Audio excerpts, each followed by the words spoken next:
गुजरात का Morbi bridge accident, जिसमें 141 से ज्यादा लोग डूब के मर गए, जो दिवाली के 6 दिन बाद 30 अक्टूबर 2022 को हुआ।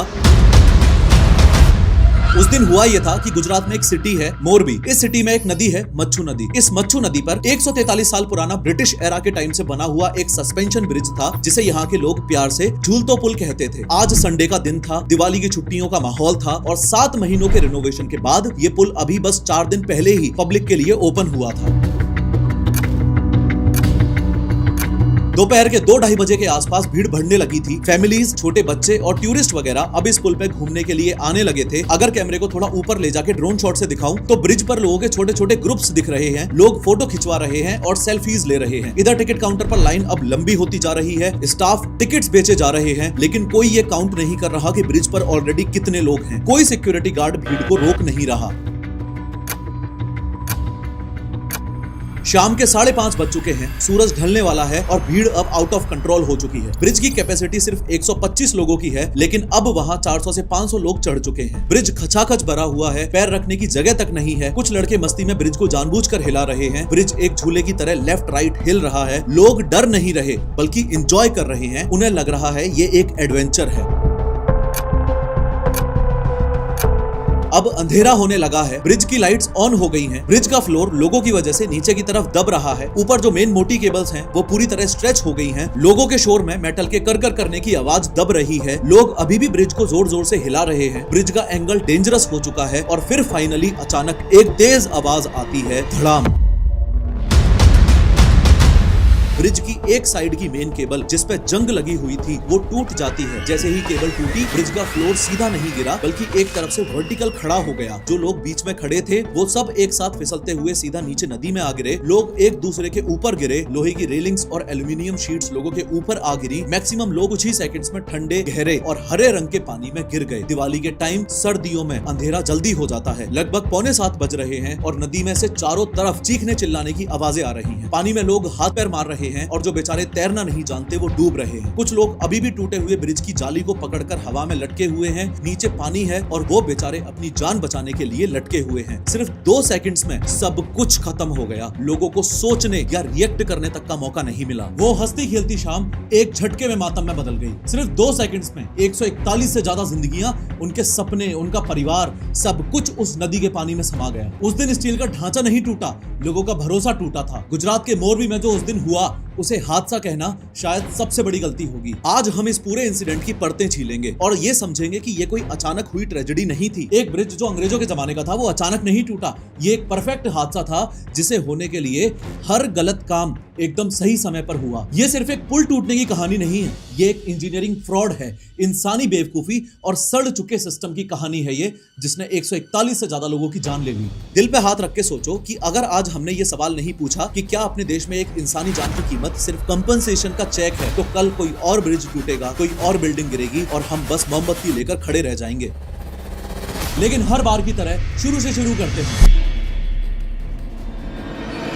मोरबी ब्रिज का हादसा तो अब से 4 साल पहले 2022 में हुआ, लेकिन इसका जन्म, इसकी कहानी शुरू होती है अब से लगभग 150 साल पहले 1870 के आसपास। साल 1870 में मोरबी के शासक थे सर वाघजी ठाकुर। वाघजी ठाकुर बहुत प्रोग्रेसिव सोच के राजा थे। वो अक्सर यूरोप और इंग्लैंड ट्रेवल किया करते थे। वहाँ उन्होंने विक्टोरियन लंदन की सड़कें, बिल्डिंग्स और ब्रिजेस देखे। ये सब देख के उन्होंने सोचा मेरा मोरबी भी यूरोप जैसा दिखना चाहिए। उन्होंने मोरबी को पेरिस ऑफ द ईस्ट बनाने की ठानी और आज के दिन मोरबी पेरिस ऑफ सौराष्ट्र के नाम से भी जाना जाता है। फॉलोइंग विच उन्होंने तय किया कि मोरबी में भी एक ऐसा ही एडवांस्ड ब्रिज बनेगा। ब्रिज का काम 1877 में शुरू हुआ। उस जमाने में इंडिया में ऐसी टेक्नोलॉजी नहीं थी, इसलिए सारा सामान, मटेरियल वगैरह और इंजीनियरिंग भी इंग्लैंड से मंगवाई गई थी। ये ब्रिज सस्पेंशन टेक्नोलॉजी पर बेस्ड था, यानी कि बिना पिलर्स के सिर्फ मोटी केबल्स पर लटका हुआ ब्रिज। ये ब्रिज 1879 में बनकर तैयार हुआ। इसका इनॉग्रेशन उस वक्त के बॉम्बे के गवर्नर सर रिचर्ड टेम्पल ने किया था। ये ब्रिज करीब 230 मीटर लंबा और सिर्फ 1.25 मीटर चौड़ा था। उस वक्त ये अपनी तरह का अकेला ब्रिज था पूरे एरिया में। लोग दूर दूर से इस हवा में लटकते रास्ते को देखने आते थे। ये ब्रिज बहुत मजबूत था। इसने 2001 का भयानक भुज अर्थक्वेक जो मोरबी में भी फील हुआ था वो भी झेल लिया था। कई बिल्डिंग्स गिर गई थी पर ये ब्रिज खड़ा रहा। आजादी के बाद ये ब्रिज आम जनता के लिए खोल दिया गया और मोरबी की पहचान बन गया। लेकिन फिर जैसे हर चीज की एक्सपायरी डेट होती है, इस ब्रिज की भी आ गई थी। 143 साल पुरानी केबल्स कमजोर हो चुकी थी। लोगों का आना जाना भी बढ़ गया था। म्युनिसिपैलिटी के पास इसे मेंटेन करने का बजट या एक्सपर्टीज भी नहीं था। इसलिए 2022 में इन्होंने मोरबी ब्रिज के रिनोवेशन करवाने का डिसाइड किया और यहीं से कहानी में में एंट्री होती है लालच और लापरवाही की। ब्रिज की हालत खस्ता थी। मोरबी म्युनिसिपैलिटी यानी कि नगर पालिका को समझ आ गया था कि अब वो इस ब्रिज को नहीं संभाल पाएंगे। उन्हें कोई ऐसा चाहिए था जो इसका खर्चा उठाए और इसे एक नया रूप दे। तभी एंट्री मारी ओरेवा ग्रुप ने, वो ही अजंता घड़ी वाले। ओरेवा का मालिक जयसुख पटेल ने ऑफर दिया कि मैं इस ब्रिज को एडॉप्ट करूंगा, रिनोवेट करूंगा और बदले में टिकट का पैसा मैं रखूंगा। म्युनिसिपैलिटी को लगा कि उनका सरदर्द खत्म हुआ। उन्हें क्या पता था कि जिस कंपनी को वो तारनहार यानी कि एक सेवियर समझ रहे हैं, उसी कंपनी की वजह से 30 अक्टूबर 2022 को ये पुल टूटेगा और 141 से ज्यादा लोगों की जान जाएंगी। उस संडे को लोग डेंजर ढूंढने नहीं आए थे। लोग तो बस दिवाली के बाद फैमिली आउटिंग पे आए थे। किसी के भी दिमाग में नहीं था कि कुछ सेकंड्स में ही उनका फ्यूचर ही डिस्ट्रॉय हो जाएगा। डेथ स्केरी होती है, इसमें कोई दो राय नहीं है, लेकिन किसी भी अनफॉर्चुनेट भयावह एक्सीडेंट के बाद भी जिंदगी बच जाती है और पनिशमेंट स्टार्ट होती है। Disability, physiotherapy, long rehab, job loss और घर का एंटायर डायनेमिक चेंज। यहीं पे लोग ये नहीं समझते हैं कि इमरजेंसी के टाइम पे सिर्फ हेल्प नहीं चाहिए होती,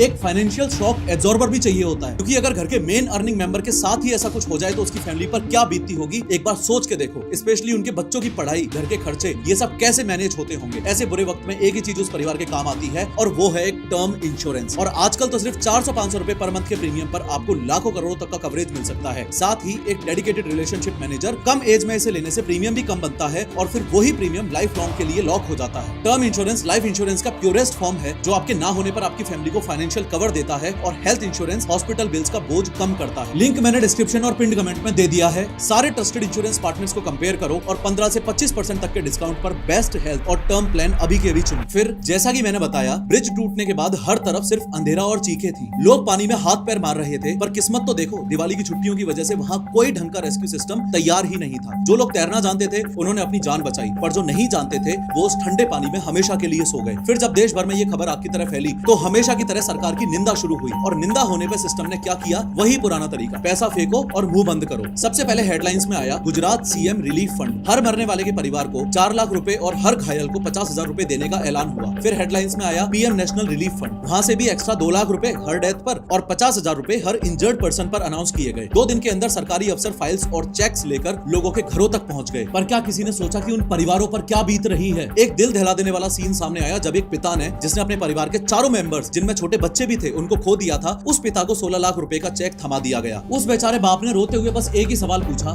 कि जब मेरा पूरा परिवार ही खत्म हो गया तो मैं इस रुपए का करूंगा क्या? लोगों में गुस्सा था और होना भी चाहिए था। ये कोई कुदरती आपदा नहीं थी, ये एक अवॉइडेबल ट्रेजेडी थी। यानी अगर आम जनता की कोई चिंता करने वाला होता तो इसे रोका जा सकता था। हादसे के जस्ट बाद लोकल लोगों ने बड़े सवाल उठाए। लोगों ने बोला कि जब पहले म्युनिसिपैलिटी ये ब्रिज चलाती थी तो वो लोग भीड़ को कंट्रोल करते थे, तो फिर ओरेवा ग्रुप, हाँ वही घड़ी बनाने वाली कंपनी, उस ओरेवा ग्रुप को ऐसी छूट कैसे दे दी गई कि वो जितनी मर्जी उतने लोग ब्रिज पर भेज सके? क्या सेफ्टी लिमिट्स को सिर्फ कागजों पर ही रखा गया था? पब्लिक का गुस्सा सिर्फ एक ही बात पर था कि इंसानी जान की कीमत इतनी सस्ती कब से हो गई कि एक प्राइवेट कंपनी के प्रॉफिट के लिए तुम लोगों ने 141 से ज्यादा लोगों को मौत के मुंह में धकेल दिया। लोगों के सवालों में इतना दम था कि हादसे के अगले ही दिन 31 अक्टूबर को गुजरात सरकार को एक 5 मेंबर की स्पेशल इन्वेस्टिगेशन टीम यानी कि एसआईटी बिठानी पड़ी। और जब एसआईटी ने अपनी रिपोर्ट दी तो जो सच निकल कर आया वो किसी हॉरर मूवी से कम नहीं था। पहला सच ये था कि इस ब्रिज को बिना किसी प्रॉपर फिटनेस सर्टिफिकेट और बिना किसी लोड टेस्ट के ही जनता के लिए खोल दिया गया था। और दूसरा डरावना सच ये था कि हादसे वाले दिन अकेले 30 अक्टूबर को ही 3165 टिकट्स बेची गई थी। मतलब ब्रिज की कैपेसिटी से कई गुना ज्यादा लोग वहां मौत के साये में खड़े थे और किसी ने उन्हें रोका तक नहीं। अब आते हैं उस असली वजह पर जिसने इस ब्रिज को गिरा दिया। फॉरेंसिक्स ने जो देखा वो दिमाग हिला देने वाला था। जो मेन केबल्स पूरे ब्रिज का भार उठा रही थी उनमें जंग लग चुका था और वो कमजोर हो चुकी थी। प्लस रिनोवेशन के नाम पर कॉन्ट्रैक्टर्स ने ब्रिज के पुराने लकड़ी के फट्टों को यानी वुडन प्लैंक्स को हटाकर भारी एल्यूमिनियम और मेटल मैश लगा दिए थे। अब सोचो, फ्लोर भारी कर दिया पर पुरानी कमजोर केबल्स को बदला ही नहीं। उन केबल्स में इतनी ताकत ही नहीं बची थी कि वो इस नए वजन को झेल सके। एंड मोस्ट इंपोर्टेंटली एसआईटी ने यह भी कंफर्म किया कि नए सस्पेंडर्स को पुराने के साथ ढंग से लगाने की जगह बस वेल्डिंग का जुगाड़ किया गया था, जो इंजीनियरिंग के हिसाब से एक मेजर फॉल्ट था। सिर्फ इतना ही नहीं,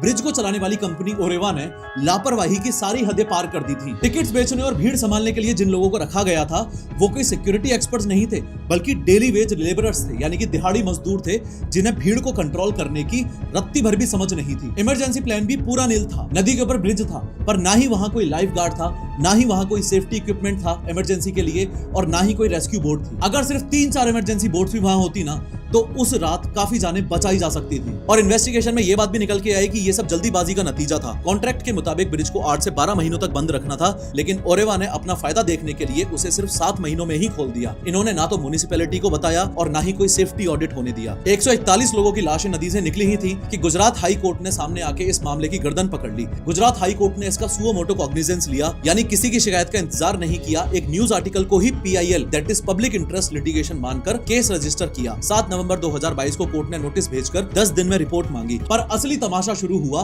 हियरिंग्स में। हाई कोर्ट ने सबसे पहले तो पूछा कि बिना किसी ओपन टेंडर या बिडिंग के इतना बड़ा कॉन्ट्रैक्ट एक प्राइवेट कंपनी को कैसे दे दिया गया। कोर्ट को भी ये बड़ी विचित्र बात लगी कि इतना बड़ा टेंडर देते वक्त ओपन बिडिंग ही नहीं की गई। कोर्ट ने इसे सरकार की तरफ से दी गई लर्गीज यानी कि खैरत कहा। एक्सपायरी डेट का झोल भी निकल के सामने आया। ओरेवा ग्रुप का पुराना एग्रीमेंट 2017 में ही खत्म हो गया था, लेकिन फिर भी वो साल 2022 तक बिना किसी फॉर्मल कॉन्ट्रैक्ट के मोरबी ब्रिज को चला रहे थे। मार्च 2022 में जो 15 साल का एग्रीमेंट हुआ वो सिर्फ 1.25 पेज का था। एक बार फिर से रिपीट करूं, सिर्फ 1.25 पेज का। इसमें सेफ्टी सर्टिफिकेशन या सरकार की तरफ से कोई भी चेक एंड बैलेंस का कोई जिक्र ही नहीं था। कोर्ट में जब जवाब मांगा गया तो मोरबी म्युनिसिपैलिटी के अफसर ऐसे गायब हुए जैसे उन्हें फर्क ही नहीं पड़ता। 15 नवंबर की हियरिंग में म्युनिसिपैलिटी का कोई बंदा हाजिर नहीं हुआ। कोर्ट ने उन्हें एक्टिंग स्मार्ट बोला और चेतावनी दी कि अगर चीफ ऑफिसर नहीं आए तो नतीजे भुगतने होंगे। इसी प्रेशर की वजह से चीफ ऑफिसर संदीप सिंह झाला को सस्पेंड किया गया। फिर 21 नवंबर को सुप्रीम कोर्ट ने इस हादसे को इनॉर्मस ट्रेजेडी कहा। उन्होंने हाई कोर्ट को ऑर्डर दिया कि हर हफ्ते हियरिंग होनी चाहिए। सुप्रीम कोर्ट ने कहा कि रिस्पांसिबिलिटी फिक्स करो और ये चेक करो कि कॉन्ट्रैक्टर की क्या औकात थी कॉन्ट्रैक्ट लेने की, और बड़े अफसरों की जिम्मेदारी कैसे फिक्स होगी, ये सब चेक होना चाहिए। सीधी बात यह है कि कोर्ट ने साफ कर दिया कि ये ब्रिज मौत का रास्ता बन गया क्योंकि सिस्टम ने एक प्राइवेट कंपनी को बिना किसी नियम के स्टेट गिव अवे कर दिया था। इतिहास गवाह है, मोरबी ब्रिज एक्सीडेंट जैसे केसेस में लोगों की जान गंवाने के पीछे हाथ होता है उन लोगों का जो नरम एसी के कमरों में बैठकर मौत की फाइलों पर साइन करते हैं, यानी कि हमारे परम पूज्य बाबू लोग। मोरबी में से जब 141 लाशें नदी से निकल ही रही थीं, तो हमेशा की तरह ये कुर्सीधारी एक दूसरे पर कीचड़ उछाल रहे थे। पर इस बार हाई कोर्ट का डंडा इतना सख्त था कि इन्हें असलियत में अपनी कुर्सी से हाथ ही धोना पड़ा। हादसे के सिर्फ 5 दिन बाद 4 नवंबर 2022 को मोरबी म्युनिसिपैलिटी के चीफ ऑफिसर संदीप सिंह झाला को सस्पेंड कर दिया गया। ये जनाब उस वक्त के सबसे बड़े सूरमा थे जिनकी नाक के नीचे ये ब्रिज एक मौत का जाल बना। इन्होंने मीडिया में बड़े आराम से मान लिया कि ओरेवा ने बिना बताए और बिना किसी फिटनेस चेक के ब्रिज खोल लिया था। अब कोई इनसे पूछे कि आप क्या वहां मूंगफली छील रहे थे?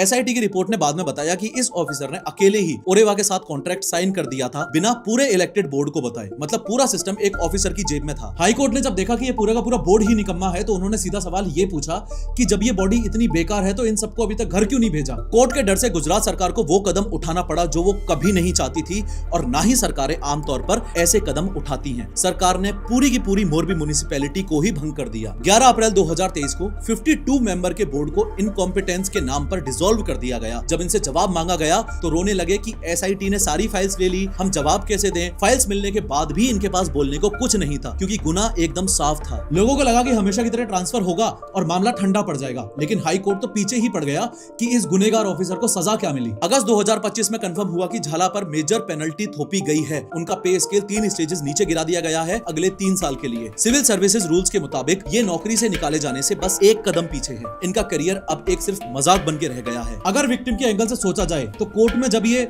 ऐसी 10 लाख रुपए पर हेड वाली बातें होती हैं तो विक्टिम को एक साइकोलॉजिकल ट्रॉमा होता है। उन्हें लगता है कि उनका रिश्ता सिर्फ एक ट्रांजैक्शन बन के रह गया है। उनकी तकलीफ को एक न्यूमेरिकल वैल्यू दे दी गई है जो उनके दुख को और ज्यादा गहरा करती है। पर इंसाफ के तमाशे के नाम पे जो कंपनसेशन की बातें यूजुअली हर केस में होती हैं, वो बातें समय के साथ मोरबी केस में और गहरी होती गईं। जब 141 से ज्यादा लोग पुल हादसे में मर गए तो सिस्टम को लगा कि कुछ लाख रुपए फेंक कर लोगों का मुंह बंद कर दिया जाएगा। पर हाई कोर्ट ने ओरेवा ग्रुप की ऐसी गर्दन पकड़ी कि उन्हें अपनी तिजोरी खोलनी ही पड़ी। स्टेट और सेंट्रल गवर्नमेंट ने तो 6 लाख देकर ही अपना पल्ला झाड़ लिया था। लेकिन जब ओरेवा ग्रुप के वकीलों ने कोर्ट में कहा कि हम मरने वालों को 5 लाख और इंजर्ड को 1-1 लाख रुपए देंगे, तो हाई कोर्ट ने साफ साफ कह दिया कि दिस इज नॉट इनफ। 22 फरवरी 2023 को कोर्ट ने ओरेवा को ऑर्डर दिया कि हर मरने वाले के परिवार को 10 लाख और जख्मी को 2 लाख इंटरिम कंपनसेशन दो। कोर्ट के डंडे के बाद अप्रैल 2023 तक ओरेवा ने डर के मारे पूरे 14.62 करोड़ रुपए डिपॉजिट कर दिए। ये पैसा सरकार के 10 लाख के टोटल डिसबर्समेंट्स के ऊपर था। हादसे में कई बच्चों ने अपने माँ बाप दोनों को ही खो दिया था। तो ओरेवा ने कोर्ट में कहा कि वो 7 यानी 7 अनाथ बच्चों का खर्चा उठाएंगे परवरिश का और पढ़ाई का, जब तक वो अपने पैरों पे खड़े नहीं हो जाते। लेकिन ऑनरेबल जजेस ने साफ कह दिया कि तुम बच्चों को पढ़ाओ या पैसा दो, इससे तुम्हारा लीगल कत्ल यानी कि कल्पेबिलिटी का केस कम नहीं होगा। तुम ये सब करके अपने गुनाहों से एब्सॉल्व नहीं हो सकते। जून 2024 तक आते आते ओरेवा ग्रुप ने एक और लॉलीपॉप फेंका, हर विक्टिम परिवार को 12,000 रुपए मंथली देने का प्रपोजल। पर विक्टिम्स के वकीलों ने कोर्ट में आईना दिखाते हुए कहा कि हर मरने वाले के परिवार को कम से कम 2 करोड़ मिलने चाहिए। परमानेंट डिसेबल्ड लोगों के लिए 50 लाख रुपए और जख्मियों के लिए 20 लाख की मांग की गई। कोर्ट में यह भी सवाल उठा कि ये टूटे हुए ब्रिज को वापस बनाने का खर्चा जनता के टैक्स से क्यों जाए भाई? ये पैसा उस गुनेगार कंपनी और उन नेग्लिजेंट अफसरों से वसूलना चाहिए ना। अब पैसा तो काफी हद तक आ गया, पर क्या 10-20 लाख रुपए से किसी का बाप या बच्चा वापस आ सकता है क्या? हादसे के जस्ट बाद शुरुआत में तो सिर्फ 9 छोटे मोटे स्टाफ को पकड़कर खाना पूर्ति कर ली गई थी, लेकिन 27 जनवरी 2023 को गुजरात पुलिस ने एक 1262 पन्नों की भारी भरकम चार्जशीट फाइल की। इस चार्जशीट में पहली बार ओरेवा के मैनेजिंग डायरेक्टर जयसुख पटेल का नाम अक्यूज्ड के तौर पर आया। जब हादसा हुआ तब ये एमडी साहब अचानक से गायब हो गए थे। पुलिस ने इन्हें फ्यूजिटिव यानी कि भगोड़ा घोषित कर दिया था क्योंकि ये समन्स इग्नोर कर रहे थे। जब पानी सर के ऊपर से निकल गया और कोर्ट ने अरेस्ट वारंट निकाल दिया, तब एमडी जयसुख पटेल के पास कोई रास्ता नहीं बचा। 31 जनवरी 2023 को हादसे के 3 महीने बाद मैनेजिंग डायरेक्टर ने मोरबी कोर्ट में सरेंडर किया। अब मैनेजिंग डायरेक्टर के साथ टोटल 10 लोग जेल की हवा खा रहे थे। इन सब पर वही धाराएं थी, यानी कि आईपीसी सेक्शंस लगाए गए थे जो किसी कातिल पर लगते हैं। इन शॉर्ट कल्पेबल होमिसाइड का केस बन रहा था, यानी इन्हें पता था कि इनकी लापरवाही से मौत हो सकती है, फिर भी इन्होंने वो किया। प्रोसिक्यूशन ने साफ कहा कि सिर्फ ऑन साइट स्टाफ ही नहीं बल्कि एमडी जयसुख पटेल ही वो बंदा था जिसने ब्रिज खोलने का ऑर्डर दिया और कॉन्ट्रैक्टर्स हायर किए थे, इसलिए असली जिम्मेदारी एमडी जयसुख पटेल की बनती है। इसके बाद बेल का खेल शुरू हुआ। जब 141 घरों के चिराग बुझ गए तब ये एलिजिड गुनेगार आजादी की भीख मांग रहे थे। शुरुआत में तो कोर्ट ने इन्हें औकात दिखाई, लेकिन फिर धीरे धीरे सिस्टम के लूप होल्स का फायदा उठाते हुए ये सब के सब बेल पे बाहर आ गए। शुरुआत में जब उन 9 छोटे मोटे कर्मचारियों यानी कि managers, ticket clerks, guard etcetera ने बेल मांगी तो सरकार ने कड़े अल्फाजों में विरोध किया। प्रोसिक्यूटर ने कोर्ट को बताया कि ओरेवा ने हादसे वाले दिन 3165 टिकट्स बेची थी, यानी इन्हें लोगों की जान से ज्यादा उनके पैसों की फिक्र थी। सेशन कोर्ट ने इनकी बेल प्ली रद्द कर दी और इन्हें जेल की सलाखों के पीछे ही रहना पड़ा। पर कैसे न कैसे करके बेल तो चाहिए ही थी ना, तो एमडी जयसुख पटेल ने कोर्ट ऑर्डर इंटरिम कंपनसेशन यानी कि 14.62 करोड़ रुपए फटाफट जमा करा दिए ताकि कोर्ट के अंदर गुडविल दिखा सके। लेकिन इतनी गुडविल दिखाने के बावजूद भी मार्च 2023 में सेशन कोर्ट ने साफ साफ कह दिया कि तुम मेन एक्यूज्ड हो। जब छोटे लोगों को ही बेल नहीं मिली तो एमडी को कैसे मिल सकती है? फॉलोइंग दिस पटेल को 2023 का पूरा साल जेल में ही काटना पड़ा। 2023 के अंत तक आते आते सिस्टम ठंडा पड़ने लगा। नवंबर 2023 में हाई कोर्ट ने ओरेवा के मैनेजर दिनेश दवे को बेल दे दी, ये कहकर कि वो तो सिर्फ एमडी के ऑर्डर्स फॉलो कर रहा था। इस फैसले के खिलाफ विक्टिम सुप्रीम कोर्ट तक गए और सुप्रीम कोर्ट ने भी बेल कैंसिल करने से मना कर दिया। टिकट क्लर्क्स और गार्ड्स जो 1 साल से ज्यादा जेल में थे उन्हें भी धीरे धीरे बेल मिल गई। जब सब बाहर आ गए तो मेन अक्यूज्ड कैसे पीछे रहता? मार्च 2024 में जब पटेल को जेल में 1 साल से ज्यादा हो गया था तो सुप्रीम कोर्ट ने उसकी बेल अलाउ कर दी। 26 मार्च 2024 को पटेल जेल से बाहर आया, पर कुछ शर्तों के साथ। पहली शर्त 1 लाख रुपए का बॉन्ड, दूसरी शर्त पासपोर्ट सरेंडर और तीसरी शर्त मोरबी डिस्ट्रिक्ट में एंट्री पर बैन। जेल से निकलने के बाद पटेल को कुछ जगह फेलिसिटेट करते हुए देखा गया, यानी कि सम्मानित करते हुए देखा गया। सोचो,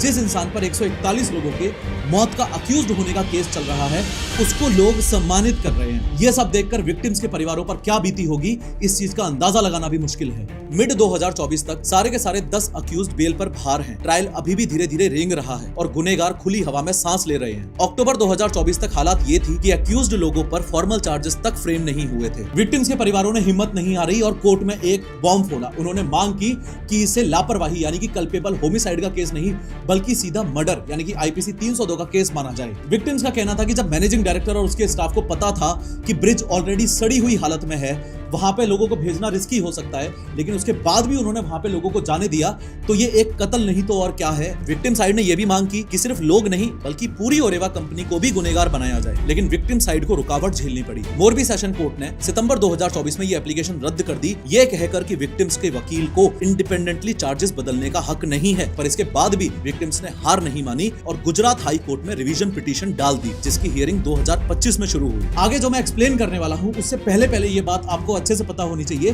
कि ओरेवा ग्रुप असल में घड़ियां यानी कि ऑरपेट और अजंता की घड़ियां प्लस CFL बल्ब्स बनाने के लिए मशहूर है। उनका ब्रिज बनाने का या सिविल इंजीनियरिंग का कोई पुराना एक्सपीरियंस नहीं था। उन्होंने ब्रिज की मरम्मत यानी कि रिपेयरिंग का कॉन्ट्रैक्ट देव प्रकाश सॉल्यूशंस नाम की एक छोटी सी फर्म को दिया था। ये देव प्रकाश सॉल्यूशंस भी कोई बड़ी इंजीनियरिंग कंपनी नहीं थी, ये छोटे मोटे काम करने वाली फर्म थी। जब विक्टिम्स इंसाफ मांग रहे थे तब मैनेजिंग डायरेक्टर जयसुख पटेल और उनके 6 साथी कोर्ट में डिस्चार्ज एप्लीकेशन लेकर पहुंच गए। उनका कहना था कि उनके खिलाफ कोई सबूत ही नहीं है। एमडी जयसुख पटेल ने बताया कि मैं कोई टेक्निकल बंदा नहीं हूं, मुझे क्या पता ब्रिज की हालत क्या है, मैंने तो काम कॉन्ट्रैक्टर को दे दिया था। इन्होंने सारा ठिकरा कॉन्ट्रैक्टर और पुराने अफसरों पर फोड़ने की कोशिश की। बाकी स्टाफ ने भी कहा कि वो तो बस छोटे लोग हैं और उनका इसमें कोई हाथ नहीं है, लेकिन इन्हें भी झटका लगा कोर्ट से। 29 अप्रैल 2025 को मोरबी सेशंस कोर्ट ने सबकी डिस्चार्ज प्ली रिजेक्ट कर दी। जज ने साफ कहा कि सबूतों की भरमार है और ये ट्रायल तो चल के ही रहेगा। फॉरेंसिक्स और गवाहों के बयान चीख चीख कर कह रहे हैं कि तुम सबकी लापरवाही ने ही 141 प्लस लोगों की जान ली है। विक्टिम्स के वकील ने संजीव नंदा और एलिस्टेयर पेरेरा जैसे मशहूर ड्रंक ड्राइविंग केसेस का उदाहरण दिया कि जब आपको पता है कि आपकी हरकत से मौत हो सकती है, जैसे शराब पीकर गाड़ी चलाना या सड़ी हुई केबल पर भीड़ भेजना, तो वो कल्पेबल होमोसाइड आईपीसी 304 ही तो है। हादसे को हुए 3 साल हो चुके हैं और इतनी सारी तारीख पे तारीख के बाद अब जाके इंसाफ की गाड़ी थोड़ी सी आगे चलना शुरू हुई है। पर दुख की बात यह है कि अक्यूज्ड अभी भी खुली हवा में सांस ले रहे हैं। अर्ली 2026 तक की अपडेट ये है कि मोरबी सेशंस कोर्ट में ट्रायल आखिरकार शुरू हो गया है। कोर्ट को लगभग 300 गवाहों का बयान लेना है, जिसमें हादसे में बचे लोग, फोरेंसिक एक्सपर्ट्स और वो अफसर शामिल हैं जिन्होंने आंखें मूंद रखी थी। अक्टूबर 2025 में फॉर्मल चार्जेस फ्रेम करने का काम पूरा हुआ, जो गवाहियों से पहले का आखिरी स्टेप होता है। अब देखना बस ये है कि फैसला क्या आता है। अगर ये लोग गुनहगार साबित होते हैं तो आईपीसी 304 के तहत 10 साल से लेकर उम्र कैद तक की सजा इन्हें मिल सकती है। गुजरात हाई कोर्ट और सुप्रीम कोर्ट ने इस केस पर बाज की नजर रखी हुई है। चीफ जस्टिस सुनीता अग्रवाल की बेंच ने जून 2024 में फटकार लगाई कि एसआईटी की रिपोर्ट आने के बाद भी अफसरों पर क्या एक्शन हुआ। इसी प्रेशर की वजह से जाला जैसे बाबुओं पर मेजर पेनल्टी की तलवार लटकी है। अप्रैल 2025 में सुप्रीम कोर्ट ने इशारा दिया था कि अगर गुजरात पुलिस ने ढंग से काम नहीं किया तो वो इन्वेस्टिगेशन सीबीआई को सौंप सकते हैं। फिलहाल एसआईटी की फाइंडिंग्स ही केस का आधार है। कोर्ट अभी भी ओरेवा ग्रुप से हिसाब मांग रहा है कि उन्होंने जो 12,000 रुपए पर मंथ स्टाइपेंड देने का वादा किया था वो असल में विक्टिम्स के परिवारों तक कैसे पहुंचेगा। कोर्ट ने यह भी साफ कह दिया है कि इस तरीके से ये पैसे फेंकने से उनका लीगल जुर्म जो है वो कम नहीं हो जाता। मोरबी की उस खूनी शाम से लेकर आज तक हमने सब देख लिया। बेअसर रेस्क्यूज, एफआईआर का नाटक, अफसरों का सस्पेंशन और ओरेवा ग्रुप के एमडी का ये छुपा छुपी वाला खेल। टेक्निकल रिपोर्ट्स ने चीख चीख कर बताया कि जंग लगी केबल्स और सस्ता जुगाड़ ही इस कत्ल की वजह थी। ट्रायल कोर्ट से लेकर सुप्रीम कोर्ट तक हर जगह फाइलें घूमी, तारीखें आई और नतीजा आज सारे के सारे 10 अक्यूज्ड बेल पर बाहर हैं। इस केस ने यह साबित किया कि अगर हाई कोर्ट पीछे पड़ जाए ना तो बड़े बड़े एमडी और अफसरों की भी कुर्सी हिल जाती है। कोर्ट्स ने इस बार कड़ी नजर रखी, वीकली मॉनिटरिंग की और पूरी की पूरी मोरबी म्युनिसिपैलिटी को डिसॉल्व कर दिया, जो शायद हमारे सिस्टम के लिए एक मिरेकल है। अब अक्यूज्ड तो देखो खुद को बचाने के लिए वो ही रंग अपनाएंगे, भीड़ ज्यादा थी, हमें पता नहीं था, या कॉन्ट्रैक्टर की गलती थी, एक्सेट्रा एक्सेट्रा। पर हम सबको ये बात अच्छे से समझने की जरूरत है कि ये हादसा सिर्फ एक लोहे के ढांचे का टूट जाना नहीं था। ये हमारे उस विलफुल लैप्स का नतीजा था जिसमें लालच, लापरवाही और ब्यूरोक्रेसी ने 141 लोगों की चिता जलाई। इंसाफ की ये लड़ाई अभी खत्म नहीं हुई है। ये केस इंडिया के लिए एक बेंचमार्क बन चुका है। ये देखने के लिए क्या बड़े एमडी और बाबुओं को रेकलेसनेस और नेग्लिजेंस की सजा मिलती है या फिर ये केस भी सिर्फ एक और सरकारी फाइल बनकर लाइब्रेरी में दब जाएगा। ऐसी कई स्टोरीज हैं जो बताती हैं कि आने वाले टाइम के लिए रेडी रहना कितना जरूरी है और इसमें आपकी हेल्प करेगा टर्म इंश्योरेंस और हेल्थ इंश्योरेंस। पिन कमेंट और डिस्क्रिप्शन में लिंक चेक करो और अपने लिए बेस्ट प्लान लो। ऑनलाइन लेने पर 15 से 25% तक का डिस्काउंट तो मिलेगा, इसलिए तुम पर छोड़ रहा हूँ कि कौन सा प्लान चूज करना है। खैर, इस वीडियो पर क्लिक करके ध्यान से समझो कि हॉस्पिटल नेग्लिजेंस की वजह से इंडिया में मौतें कैसे हो रही हैं।